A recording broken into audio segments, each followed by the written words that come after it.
telah lama tertangguh kerana keadaan tak mengizinkan, dan dengan azam tahun baru pada tahun ini, insya-Allah kita nak teruskan ambil kesempatan untuk buat street dakwah, untuk bercakap dengan umat di tempat yang kita kata santai.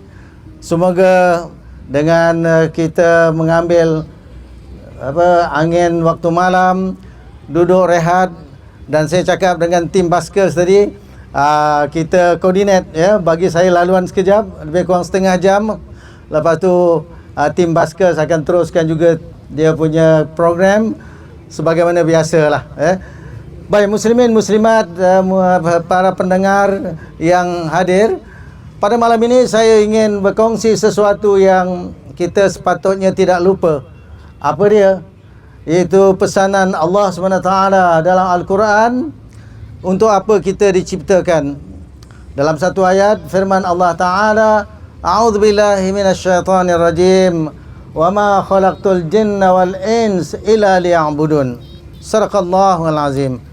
Allah Ta'ala mengingatkan kita, tiadalah telah kuciptakan jin dan manusia itu illa, melainkan liya'buduni, supaya mereka mengabdi diri padaku. Jadi pengabdian diri kita kepada Allah Subhanahu Wa Taala sebenarnya adalah ibadah dalam erti kata yang luas. Ibadah pengabdian diri ini bukan hanya solat, tetapi sebenarnya apa sahaja yang kita buat dalam kehidupan, hatta kalau kita bersantai, untuk kita bawa keluarga, untuk relax-relax, kalau dibuat dengan cara yang menepati syariat, ianya juga akan menjadi pahala, ia juga akan menjadi kebaikan dan tidak merugikan. Muslimin muslimat yang dikasihi sekalian, Allah Ta'ala menciptakan manusia dengan ciptaan yang sempurna. Dalam satu ayat lain Allah beritahu, laqad khalaqnal insana fi ahsani taqwim. Sesungguhnya telah kami ciptakan manusia itu pada sebaik-baik kejadian.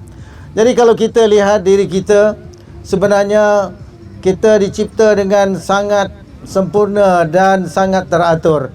Kita tengok daripada hujung rambut sampai hujung kaki, ianya dijadikan dengan begitu rapi dan teliti.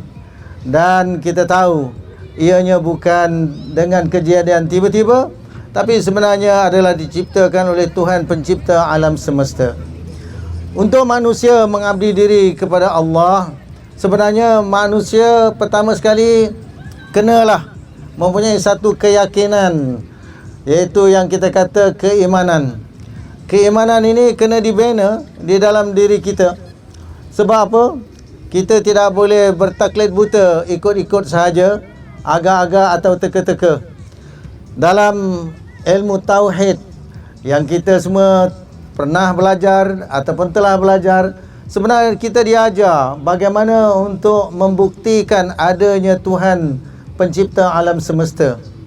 Untuk membuktikan adanya Tuhan, sebenarnya kita kena memerlukan dalil akal dulu. Apa dalil akal? Itu kita menggunakan akal fikiran kita dengan kita melihat alam semesta termasuk diri kita. Maka dengan penelitian itu dapat menzahirkan satu keyakinan bahawa adanya Tuhan pencipta alam semesta.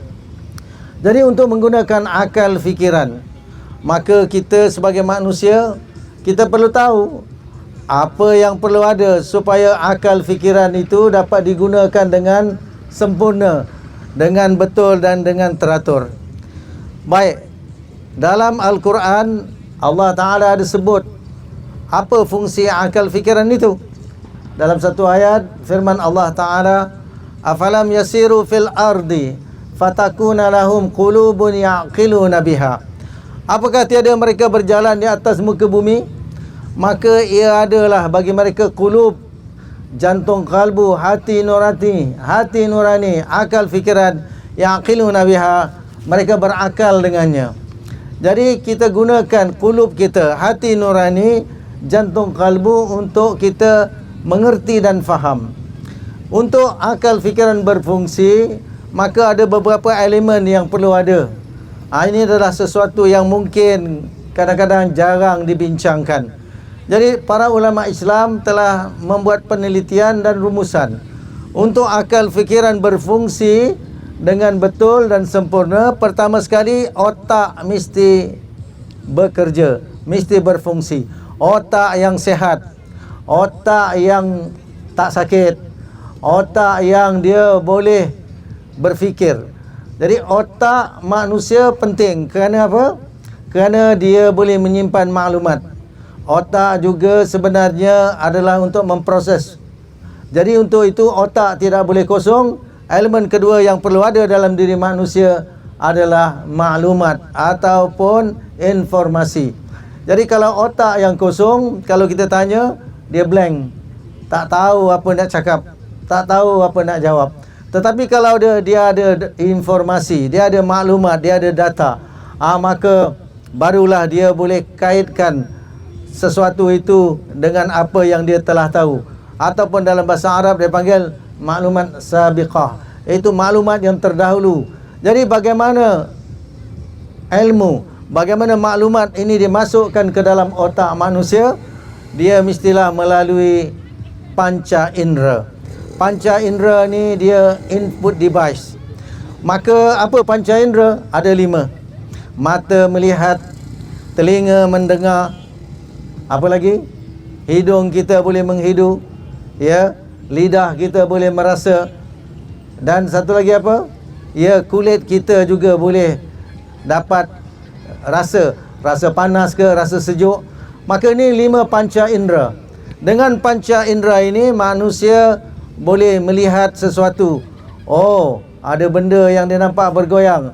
Oh, ada warna. Warna itu dinamakan warna merah. Oh, ada bau. Bau tu dia kata batu wangi. Oh, ada rasa. Ini rasa masin rupanya. Oh, ada rasa dengan tangan, dengan kulit. Maka itu panas atau sejuk, ataupun mungkin kasar, ataupun mungkin lembut.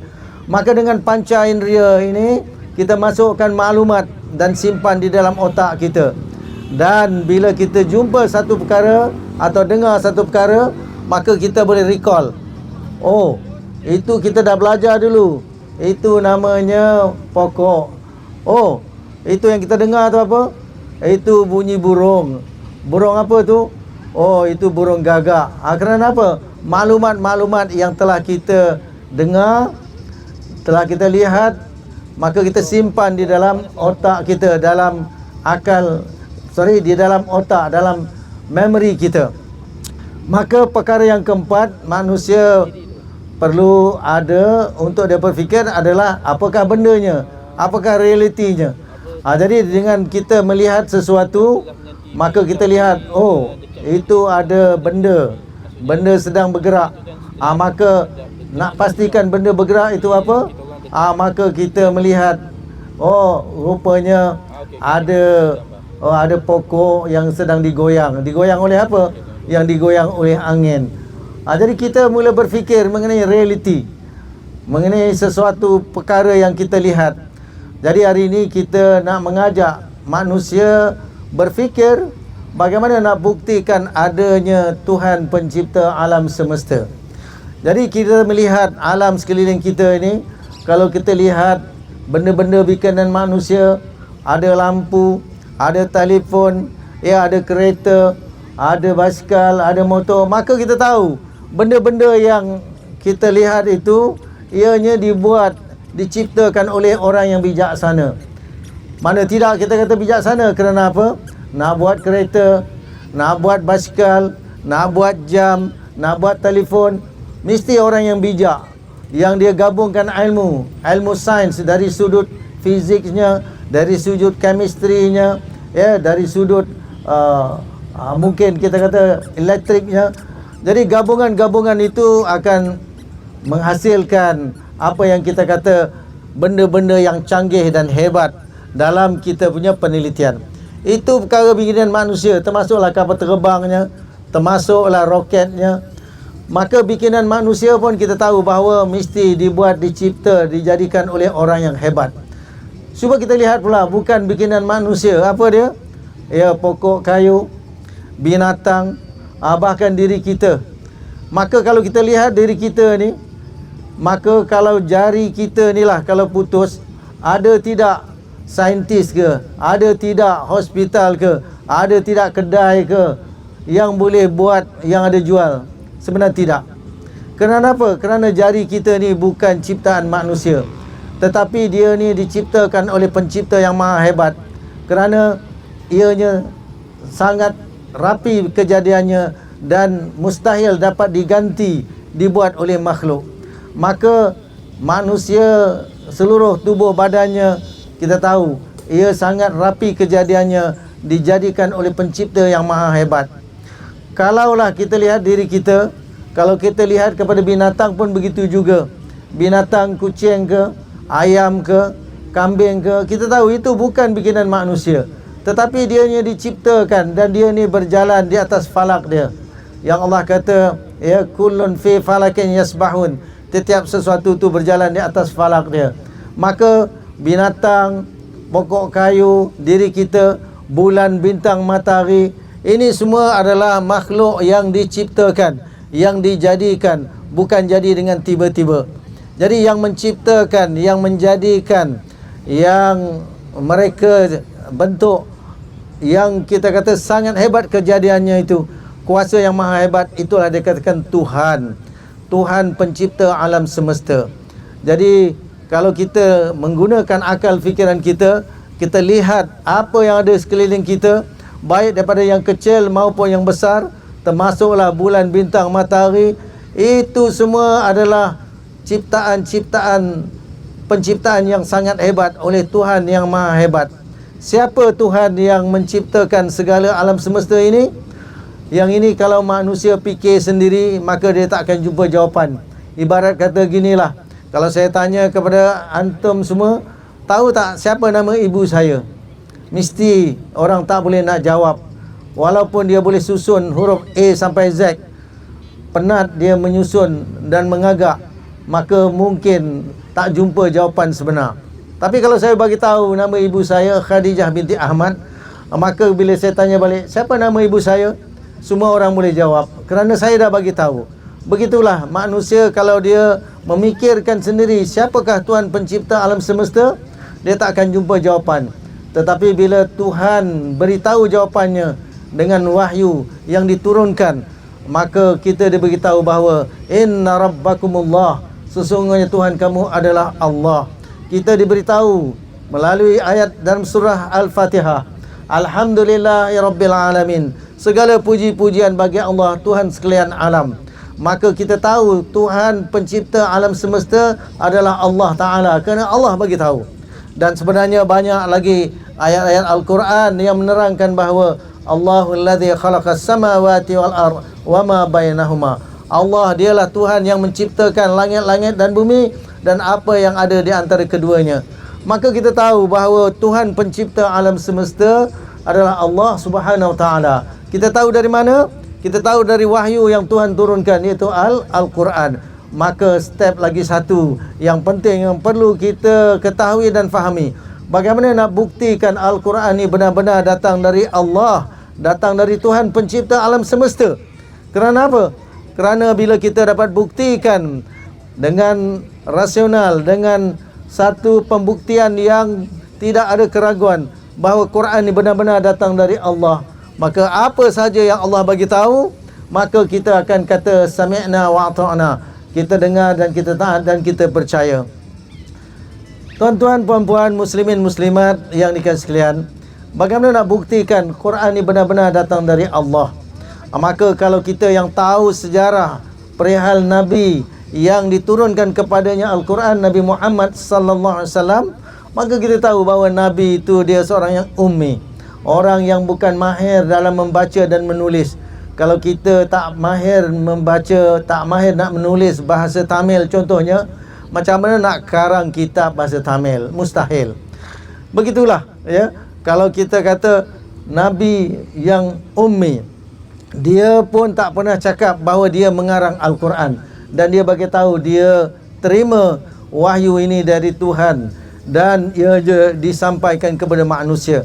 Maka Nabi yang ummi mustahil dapat mengarang kitab Bahkan Nabi dia pun bila terima wahyu, dia tak tulis. Dia suruh sahabat-sahabat yang tulis kerana dia seorang yang ummi, tidak mahir membaca dan menulis. Ketika wahyu yang mula-mula turun, disuruh oleh malaikat Jibril. Ada riwayat mengatakan Jibril membawa cebisan, ada tulisan yang Jibril kata apa? Iqra. Maka kata Nabi, ma ana biqari'in, aku ni tidak boleh membaca. Tiadalah aku ni orang yang reti membaca. Sebenarnya Nabi dia bukan mengarang Al-Quran. Dia hanya terima wahyu dari Tuhan dan dia sampaikan kepada manusia. Bagi manusia yang masih ragu-ragu, sebenarnya Tuhan mencabar. Cabaran Tuhan bagaimana? Antaranya Allah sebut dalam Quran, wa in kuntum fi raibin mimma nazzalna ala abdina fa'tu bi suratin min mithlih. Kalau kamu rasa ragu-ragu terhadap apa yang kami datangkan kepada hamba kami ini, maka datangkan satu surah yang seumpama dengannya. Wad'u syuhada'akum min dunillah in kuntum shadiqin. Seru, panggil saksi-saksi pembantu-pembantu kamu selain daripada Allah Ta'ala, sekiranya kamu orang yang benar. Fa in lam taf'alu wa lan taf'alu. Kalau kamu tak upaya nak buat dan memang kamu tak upaya nak buat, fattaqun nar, maka takutlah api neraka, allati waquduhan nas wal hijarah, yang mana bahan bakarannya adalah manusia dan batu batan. Uiddat lil kafirin, disediakan bagi orang yang kafir. Jadi kalau kita kaji dalam peradaban manusia sejak zaman Nabi Muhammad sampai akhir zaman, sampai bila-bila, tidak akan ada manusia yang mampu nak mengadakan yang menyamai Al-Quran. Maka kita jangan ragu-ragu. Kita hendaklah yakin dan kita ikut apa yang Allah bagi tahu dalam Al-Quran.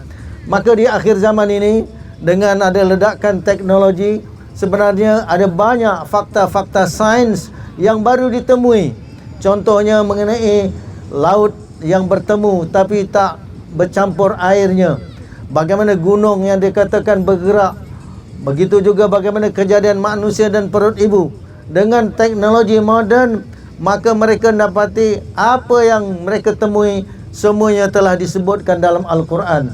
Terlalu banyak fakta-fakta sains yang mereka temui. Sebenarnya Al-Quran dah bagi tahu lebih daripada 1400 tahun dahulu. Maka ramai saintis-saintis, ramai juru fikir, ahli fikir yang bukan Islam, dia masuk Islam. Kenapa? Kerana mereka yakin bahawa Al-Quran ini benar-benar datang dari Tuhan, bukan bikinan manusia. Maka dengan itu, kita yakin percaya apa sahaja yang diberitahu dalam Al-Quran, kerana ia ilmu yang datang dari Allah. Maka kita tahu dari mana asal usul kita, kerana Allah bagi tahu.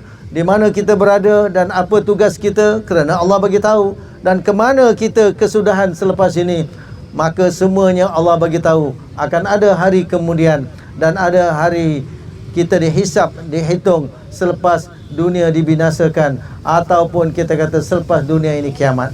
Muslimin, muslimat, tuan-tuan dan puan-puan yang dikasihi sekalian, maka apabila kita menggunakan akal fikiran kita, kita dapat buktikan ada Tuhan pencipta alam semesta. Melalui Al-Quran, kita tahu Tuhan pencipta alam semesta adalah Allah Subhanahu Wa Taala. Kemudian daripada Al-Quran kita tahu asal usul kita, dari mana kita, di mana kita berada, apa yang patut kita buat dan ke mana kita akan pergi. Dan untuk itu kita kena usaha supaya kehidupan kita ini mengikut peraturan Tuhan. Allah Ta'ala bagi tahu bahawa kita ini huwallazi ja'alakum khala'ifah fil ard. Allah kata dia jadikan kamu sebagai khalifah-khalifah di atas muka bumi.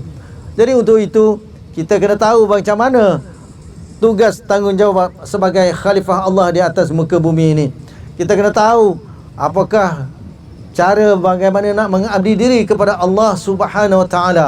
Bukan hanya dalam solat sahaja, tetapi kita kena faham dalam Al-Quran mengajar kita hablum minallah, ada hubungan kita dengan Allah Subhanahu Wa Taala, dan kita pun ada hablum minan nas, ada hubungan kita sesama manusia.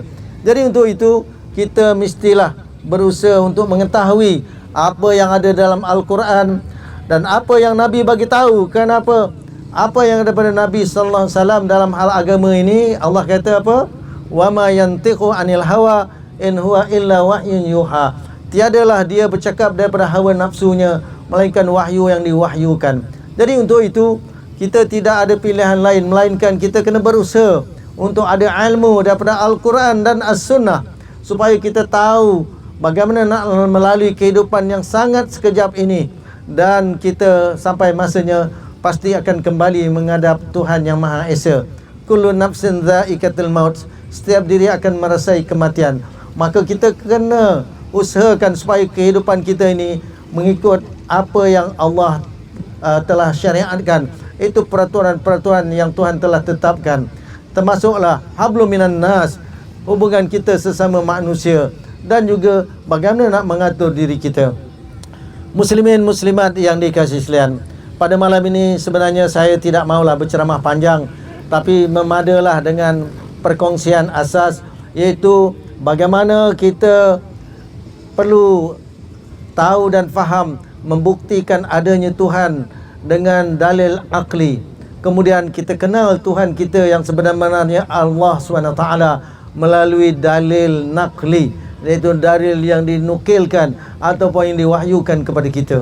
Dan insya-Allah dalam kesempatan lain boleh nanti kita kongsikan bagaimana sebenarnya cara kehidupan yang Allah kehendaki kita lalui, yang kita boleh bincangkan dalam tajuk Hablum minallah wa hablum minan nas. Jadi pada malam ini paling kurangnya dapat kita bina satu keyakinan, ataupun kita rapikan pegangan kita, kita mantapkan iman kita dengan cara kita memahami bagaimana kita buktikan adanya Tuhan, bagaimana kita nak buktikan Tuhan sebenar adalah Allah SWT, dan bagaimana kita buktikan bahawa Quran itu benar-benar datang dari Allah dan bukan rekaan dan ciptaan manusia. Dan sebagaimana di awal mukadimah tadi, kita telah bincangkan bagaimana akal fikiran manusia ini berfungsi. Ya, kita ulangkan sekali lagi. Untuk akal berfungsi, mestilah dia otaknya otak yang berfungsi, otak yang sehat, otak yang tidak sakit. Otak saja tidak boleh kosong, kena ada ilmu. Itulah kita kata perkara yang kedua, kena ada ilmu, kena ada maklumat. Yang ketiga, bagaimana ilmu, bagaimana maklumat dimasukkan dalam otak kita untuk disimpan melalui panca indera. Jadi dengan panca indera yang ada itu, kita dapat masukkan maklumat. Bahkan kita boleh keluarkan maklumat daripada otak, daripada apa yang kita fikirkan dengan lidah kita, dengan lisan kita. Bahkan kita boleh keluarkan dengan bahasa isyarat, kita boleh tulis supaya maklumat keluar dan masuk, keluar dan masuk. Maka untuk kita berfikir, maka kita kena fokuskan kepada apakah bendanya, apakah isunya, apakah realitinya. Jadi dengan otak yang ada, dengan ilmu yang ada, dengan panca indera yang ada, maka kita gunakan ini untuk berfikir, melihat alam semesta termasuk diri kita. Maka dapat kita bina satu keyakinan adanya Tuhan pencipta alam semesta, dan sebagaimana kita bincangkan tadi, kita kenal dia dan kita nak mengabdi diri kepadanya. Muslimin muslimat yang dikasihi, saya kira untuk malam ni cukuplah, memadalah ya, dengan perkongsian yang ringkas ini. Lepas ni kita bolehlah ya fikirkannya, dan sekiranya lah kalau ada di kalangan tuan-tuan puan-puan yang ingin bertanya soalan, ingin berbincang, datanglah ke sini secara informal, secara tidak rasmi. Kita boleh sembang-sembang secara santai, berbincang-bincang. InsyaAllah secara rasminya kita akan tutup majlis dan kita akan sambung dalam kesempatan yang akan datang di minggu hadapan di tempat yang sama, mungkin lokasi yang berbeza. Jadi saya ada berbincang tadi, mungkin kita akan buat dekat kawasan depan dataran nilai punya kita kata jam clock tower tu. Jadi untuk Abang Baskers tadi dan timnya, terima kasih kerana bagi laluan. Selepas kami bincang tadi, tak seronok kalau tiba-tiba saya potong saja dia punya program sedang memperdengarkan lagu-lagu hiburan. Dia berkata kalau Tuan Haji nak bagi nasyid boleh juga. Saya kata tak apalah, mungkin ada remaja-remaja ataupun orang lebih muda lah. Kalau saya menyanyi nasyid kan, mungkin ramai yang lari tak nak dengar pula. Cukuplah dengan sedikit tazkirah yang ringkas. Jazakumullah khairan di atas perhatian antum semua. InsyaAllah kita bertemu dalam kesempatan lain. Sekian, wabillahi taufiq wal hidayah. Wassalamualaikum warahmatullahi wabarakatuh.